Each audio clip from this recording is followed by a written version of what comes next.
বিজেপিত বিদ্ৰোহ আৰম্ভ, ৩০০ কৰিলে পদত্যাগ, NDA খতম। প্ৰিয় দৰ্শক, বিজেপিৰ ভিতৰত বিদ্ৰোহৰ আটাইতকৈ ডাঙৰ দৃশ্য, ৩০০ৰো অধিক নেতাৰ পদত্যাগৰ সতৰ্কবাণী। দতিয়াত টিকট কটাৰ লগে লগেই সৃষ্টি হ'ল তীব্ৰ বিক্ষোভ। কংগ্ৰেছে লাভ কৰিলে আন এক ডাঙৰ সুযোগ। হয়, বিজেপিৰ ভিতৰত এতিয়া মুকলি বিদ্ৰোহ আৰম্ভ হৈছে। দতিয়াত নৰোত্তম মিশ্ৰৰ টিকট কাটি দিয়াটো বিজেপিৰ বাবে আটাইতকৈ ডাঙৰ ৰাজনৈতিক প্ৰত্যাহ্বান হ'ব পাৰে নেকি? ৩০০ৰো অধিক বিষয়ববীয়াৰ পদত্যাগৰ সতৰ্কবাণীয়ে বিজেপিৰ সমস্যা বৃদ্ধি কৰিব নেকি? আৰু আনফালে কংগ্ৰেছে ক্ৰমাগতভাৱে নিজৰ শক্তি অধিক মজবুত কৰিছে। আজিৰ এই প্ৰতিবেদনত আপোনাক মই দেখুৱাম দতিয়াৰ সমগ্ৰ বিক্ষোভ, তাৰ ভিডিঅ' দেখুৱাম, বিজেপি কৰ্মীসকলৰ প্ৰতিবাদ দেখুৱাম, পুলিচৰ ব্যৱস্থা, সামূহিক পদত্যাগৰ সতৰ্কবাণী আৰু অৱশেষত কিয় এই সমগ্ৰ ঘটনাক্ৰমক বিজেপিৰ বাবে এক ডাঙৰ প্ৰত্যাহ্বান বুলি ধৰা হৈছে। সেই ভিডিঅ'টো শেষলৈকে নিশ্চয় চাব। নমস্কাৰ, নিউজ ওৱান নৰ্থ ইষ্টৰ আজিৰ এই প্ৰতিবেদনলৈ আপোনাক স্বাগতম। আপুনি চাই আছে দেশৰ এটা অগ্ৰণী, নিৰ্ভীক, নিৰপেক্ষ আৰু বহুভাষিক channel News one North East. নিউজ ওৱান নৰ্থ ইষ্টৰ মাধ্যমেৰে আমি কেৱল বাতৰি সম্প্ৰচাৰ কৰাই নহয়, ইয়াৰ আঁৰৰ প্ৰকৃত সত্যও আপোনাৰ সন্মুখত তুলি ধৰিবলৈ চেষ্টা কৰিম। যিবিলাক বাতৰি গদি মিডিয়াই আপোনাৰ সন্মুখৰ পৰা সদায় লুকুৱাই ৰাখে। প্ৰিয় দৰ্শক, অনুগ্ৰহ কৰি আমাৰ এই নিউজ ওৱান নৰ্থ ইষ্ট চেনেলটো ছাবস্ক্ৰাইব কৰিবলৈ নাপাহৰিব, কাৰণ আমাৰ এই নিউজ ওৱান নৰ্থ ইষ্টৰ দৰে এনে প্ৰকৃত খবৰ আপুনি আন ক'তো চাবলৈ হয়তো নাপাব। টিভি চেনেলবোৰে এই খবৰ দেখুৱাবই নোৱাৰে, কাৰণ সেই চেনেলবোৰ চৰকাৰৰ ইচাৰাতহে চলে।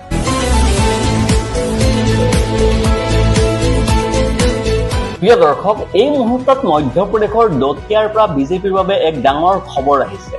এই ডাঙৰ হেডলাইনটো এবাৰ আপোনাৰ স্ক্ৰীণত চাওক। এই মুহূৰ্তৰ ডাঙৰ খবৰ এইটো।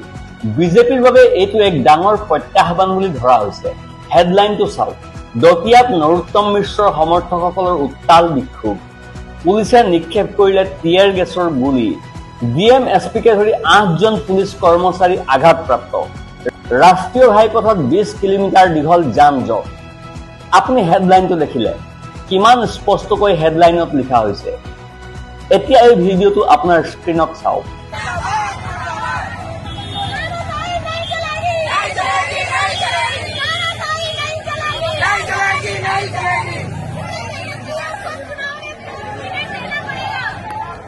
প্ৰিয় দৰ্শক, ভিডিঅ'টো দেখিলে, ৰাষ্ট্ৰীয় ঘাইপথত হাজাৰ হাজাৰ মানুহ আছে। বিজেপি মুৰ্দাবাদ, একনায়কত্ববাদ নচলিব ধ্বনি উঠিছে। পথৰ ওপৰত যান-জঁটৰ সৃষ্টি হৈছে। পুলিচৰ ওপৰত শিলগুটি নিক্ষেপ কৰা হৈছে আৰু প্ৰত্যুত্তৰত টিয়াৰ গেছৰ গুলী নিক্ষেপ কৰা হৈছে। এইটো বিৰোধী দলৰ প্ৰতিবাদ নহয়, এইটো কংগ্ৰেছৰ প্ৰতিবাদো নহয়। এইসকল ভাৰতীয় জনতা পাৰ্টীৰ নিজৰেই কৰ্মী, নিজৰ দলৰ কৰ্মী। যি দলৰ ওপৰত বিৰোধীয়ে সদায় একনায়কত্ববাদৰ অভিযোগ উত্থাপন কৰি আহিছে, আজি সেই একে দলৰ কৰ্মীয়ে ৰাজপথলৈ ওলাই আহি একনায়কত্ববাদ নচলিব ধ্বনি দিছে। ভিডিঅ'টো আপুনিও দেখিলে, একেবাৰে স্পষ্টকৈ দেখিলে। অৱশেষত এনেকুৱা কি হ'ল, আহক সম্পূৰ্ণ ঘটনাটো কওঁ। স্ক্ৰীণত চাওক। মধ্যপ্ৰদেশৰ দতিয়া বিধানসভাৰ উপনিৰ্বাচনক কেন্দ্ৰ কৰি ভাৰতীয় জনতা পাৰ্টীৰ ভিতৰত ডাঙৰ বিক্ষোভৰ সৃষ্টি হৈছে। বিজেপিয়ে প্ৰাক্তন গৃহমন্ত্ৰী নৰোত্তম মিশ্ৰৰ টিকট কাটি তেওঁৰ ঠাইত আশুতোষ তিৱাৰীক প্ৰাৰ্থী ঘোষণা কৰিছে। এই সিদ্ধান্তৰ পাছতে দলৰ ভিতৰত মুকলিকৈ বিদ্ৰোহ আৰম্ভ হৈছে। নৰোত্তম মিশ্ৰৰ সমৰ্থকসকলে ৰাষ্ট্ৰীয় ঘাইপথ 44 অৱৰোধ কৰি দিলে। কেইবা ঘণ্টা ধৰি পথত প্ৰতিবাদ চলি থাকিল। পৰিস্থিতি এনে হ'ল যে প্ৰতিবাদকাৰীসকলক আঁতৰাবলৈ পুলিচে টিয়াৰ গেছৰ গুলী নিক্ষেপ কৰিবলগীয়া হ'ল। জানিব পৰা মতে এই সময়ছোৱাত পুলিচ আৰু প্ৰতিবাদকাৰীসকলৰ মাজত সংঘৰ্ষও হৈছিল। শিলগুটি নিক্ষেপৰ ঘটনাত ডিএম এছপিকে ধৰি ৮জন পুলিচ কৰ্মচাৰী আহত হয় আৰু ৰাষ্ট্ৰীয় ঘাইপথত প্ৰায় ২০ কিলোমিটাৰ দীঘল যান-জঁটৰ সৃষ্টি হয়।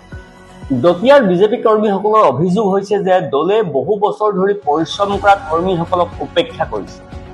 প্ৰিয় দৰ্শক, চাওক, অৱশ্যে এই কাহিনী প্ৰায় সকলোৰে। বিজেপিলৈ যোৱা প্ৰতিজন কৰ্মীয়ে কয় যে আমাক উপেক্ষা কৰা হৈছে। সমৰ্থকসকলৰ ক্ষেত্ৰত ইয়াত কোৱা হৈছে যে তেওঁলোকে নতুন প্ৰাৰ্থীৰ বিৰোধিতা কৰিব আৰু নৰোত্তম মিশ্ৰক সমৰ্থন কৰিব। প্ৰতিবেদন আপুনি ইয়াত দেখিলে, কিন্তু চাওক, বিষয়টো কেৱল বিৰোধিতাতেই সীমাবদ্ধ হৈ থকা নাই। আপুনি প্ৰতিবেদনখন দেখিলে, বিষয়টো অলপ বুজিও পাইছে নিশ্চয়। বিষয়টো এতিয়া কেৱল বিৰোধিতাতেই সীমাবদ্ধ হৈ থকা নাই, আগলৈ চাওক। বিজেপিৰ বাবে এক ডাঙৰ প্ৰত্যাহ্বান। চাওক, বিষয়ববীয়াসকলে সামূহিকভাৱে পদত্যাগ কৰিছে। কংগ্ৰেছে ৩০০ৰো অধিক নেতাৰ পদত্যাগৰ সতৰ্কবাণী জাৰি কৰিছে। বিজেপিৰ বাবে এইটো এক ডাঙৰ প্ৰত্যাহ্বান। ৩০০ৰো অধিক নেতাৰ পদত্যাগৰ সতৰ্কবাণী। চাওক, বিষয়ববীয়াসকলে সামূহিকভাৱে পদত্যাগ কৰিছে। বিজেপিৰ জিলা সভাপতি ৰঘুবীৰ সিং কুশৱাহাই এই সিদ্ধান্তৰ বিৰোধিতা কৰি সকলো বিষয়ববীয়াৰ সৈতে সামূহিকভাৱে পদত্যাগ কৰিছে। তেওঁ এই সিদ্ধান্তক একপক্ষীয় আৰু কৰ্মীসকলক অপমান কৰা বুলি অভিহিত কৰিছে। আনহাতে তেওঁৰ সমৰ্থকসকলে ৰাজপথলৈ ওলাই আহি প্ৰতিবাদ কৰিছে। আপুনি দেখিলে সামূহিক পদত্যাগ আৰু এই বিজেপিৰ বাবে এক ডাঙৰ প্ৰত্যাহ্বান হিচাপে থিয় দিছে। অৰ্থাৎ বিষয়টো এতিয়া কেৱল ৰাজপথৰ প্ৰতিবাদতে সীমাবদ্ধ হৈ থকা নাই, এতিয়া দলৰ ভিতৰতো মুকলি অসন্তুষ্টি দেখা গৈছে। এতিয়া আগৰ ৰিপৰ্টটো চাওক দতিয়া বিজেপিয়ে সামূহিকভাৱে পদত্যাগ কৰিলে। ৰঘুবীৰ সিং কুশৱাহাই তেওঁৰ পত্ৰত লিখিছে যে যদি দলে সিদ্ধান্ত প্ৰত্যাহাৰ নকৰে তেন্তে জিলা বিষয়ববীয়া, পৌৰ নিগমৰ বিষয়ববীয়া, পঞ্চায়ত প্ৰতিনিধি, পাৰিষদ আৰু 291টা বুথৰ সভাপতি আৰু তেওঁলোকৰ কাৰ্যকৰী সমিতিয়ে সামূহিকভাৱে নিজৰ দায়িত্বৰ পৰা পদত্যাগ কৰিব। প্ৰিয় দৰ্শক, আপুনি দেখিলে 291 জন বুথ সভাপতিৰ এই সংখ্যা, এইটো কোনো সৰু সংখ্যা নহয়। অৰ্থাৎ যি সংগঠনৰ শক্তিৰ ওপৰত নিৰ্বাচনী যুঁজ দিয়া হয়, সেই সংগঠনৰ লোকসকলেই এতিয়া মুকলিকৈ অসন্তুষ্ট হোৱা দেখা গৈছে। আৰু কেৱল পদত্যাগেই নহয়, বিজেপিক 24 ঘণ্টাৰ আল্টিমেটামো দিয়া হৈছে। নৰোত্তম মিশ্ৰক প্ৰাৰ্থিত্ব দিয়াৰ দাবী কৰা হৈছে। তেওঁলোকে দলক সতৰ্ক কৰি দিছে যে যদি দলে 24 ঘণ্টাৰ ভিতৰত নৰোত্তম মিশ্ৰক প্ৰাৰ্থিত্ব নিদিয়ে তেন্তে তেওঁলোকে দলৰ প্ৰাথমিক সদস্য পদৰ পৰা পদত্যাগ কৰিব আৰু সম্পূৰ্ণ শক্তিৰে বিৰোধিতা কৰিব। ৰঘুবীৰ কুশৱাহাৰ এই পত্ৰৰ পাছত বিজেপিৰ ভিতৰত হুলস্থুল আৰম্ভ হৈ গৈছে। দলৰ কৰ্মীসকলে বিজেপিৰ প্ৰাৰ্থী আশুতোষ তিৱাৰীৰ বিৰুদ্ধে শ্লোগান দিবলৈ আৰম্ভ কৰিছে, যাৰ ফলত দলৰ সমস্যাসমূহ আৰু অধিক বৃদ্ধি পাই গৈছে। অৰ্থাৎ ইয়াৰ আল্টিমেটাম দিয়া হৈছে। অৰ্থাৎ তেওঁলোকে বিজেপিৰ সমস্যা বৃদ্ধি কৰিছে। দতিয়াত জয়লাভ কৰাটো এতিয়া বিজেপিৰ বাবে প্ৰায় অসম্ভৱ যেন দেখা গৈছে। অৰ্থাৎ এতিয়া সম্পূৰ্ণ বল বিজেপিৰ নেতৃত্বৰ কাষত আছে। যদি সিদ্ধান্ত সলনি কৰা নহয় তেন্তে বিষয়টো আৰু অধিক বৃদ্ধি পাব পাৰে। মই কৈ দিওঁ, কেৱল এই বিষয়ে এই মুহূৰ্তত নাই, আন এটা বিষয়ও আছে।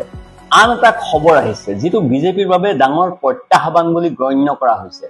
দ্বিতীয় ডাঙৰ খবৰটো হিমাচলত কংগ্ৰেছৰ ডাঙৰ খেল। বিজেপি, আপ আৰু BSPক মুখ্যম আঘাত। 50 জন কৰ্মীয়ে দলত যোগদান কৰিলে। অৰ্থাৎ দতিয়াৰ পৰা প্ৰত্যাহ্বান আহিছে, কিন্তু হিমাচলৰ পৰাও প্ৰত্যাহ্বান আহিছে। অৰ্থাৎ এফালে দতিয়াত বিজেপিৰ ভিতৰত বিদ্ৰোহ, আনফালে হিমাচলত আন দলৰ নেতাসকলে কংগ্ৰেছত যোগদান কৰিছে। এনে পৰিস্থিতিত ৰাজনৈতিক আলোচনা আৰু অধিক তীব্ৰ হৈছে যে বিজেপিৰ নেতাসকলৰ মাজত সকলো ঠিক নাই, দলৰ ভিতৰত সকলো ঠিক ঠাক হৈ থকা নাই। যিয়েই নহওক, এই মুহূৰ্তত সকলোতকৈ ডাঙৰ দৃষ্টি দতিয়াৰ ওপৰত আছে, কাৰণ ইয়াত দাবী কৰা হৈছে 300ৰো অধিক বিষয়ববীয়া আৰু কৰ্মীয়ে দল ত্যাগ কৰিব পাৰে। যদি এনেকুৱাই হয় তেন্তে এইটো বিজেপিৰ বাবে এক ডাঙৰ সাংগঠনিক প্ৰত্যাহ্বান বুলি ধৰা হ'ব। আৰু যদি পদত্যাগ কৰা নেতাসকলে ভৱিষ্যতে আন কোনো দলৰ ফালে যায় তেন্তে দতিয়াৰ ৰাজনীতি সম্পূৰ্ণৰূপে সলনি হৈ যাব পাৰে। এতিয়ালৈকে ইয়াত এনেকুৱাই দেখা গৈছে যে হয়তো কংগ্ৰেছ দলত যদি দতিয়াৰ বিধায়ক, এই নেতা, এই লোকসকলে যোগদান কৰে তেন্তে বিজেপিৰ বাবে সকলো ফালৰ পৰাই ডাঙৰ প্ৰত্যাহ্বান হ'ব পাৰে। প্ৰিয় দৰ্শক, হিমাচলতো একেই ঘটনাই ঘটিছে। যদি দতিয়াতো একেই ঘটনা ঘটে তেন্তে বিজেপিৰ বাবে জয়লাভ কৰাটো অসম্ভৱ বুলি গণ্য কৰা হ'ব। এতিয়া চাব লাগিব যে বিজেপি নেতৃত্বই পৰৱৰ্তী 24 ঘণ্টাৰ ভিতৰত কোনো ডাঙৰ সিদ্ধান্ত লয় নে এই বিৰোধিতা অধিক বৃদ্ধি পাই গৈ থাকে। বিজেপিয়ে নিজৰ সিদ্ধান্ত সলনি কৰা উচিত নে নেতৃত্বই নিজৰ সিদ্ধান্তত অটল থকা উচিত? আপোনাৰ কি মন হয়? বিজেপিয়ে দতিয়াত ডাঙৰ প্ৰত্যাহ্বানৰ সন্মুখীন হ'ব নেকি? আপুনি যি ভাবিছে আমাক কমেন্ট সেকশনত আপোনাৰ মতামত নিশ্চয় জনাব। বাতৰিটো ভাল লাগিলে ভিডিঅ'টো লাইক কৰক, শ্বেয়াৰ কৰক আৰু চেনেলটো ছাবস্ক্ৰাইব কৰিবলৈ একেবাৰেই নাপাহৰিব। Bureau report, news on north east.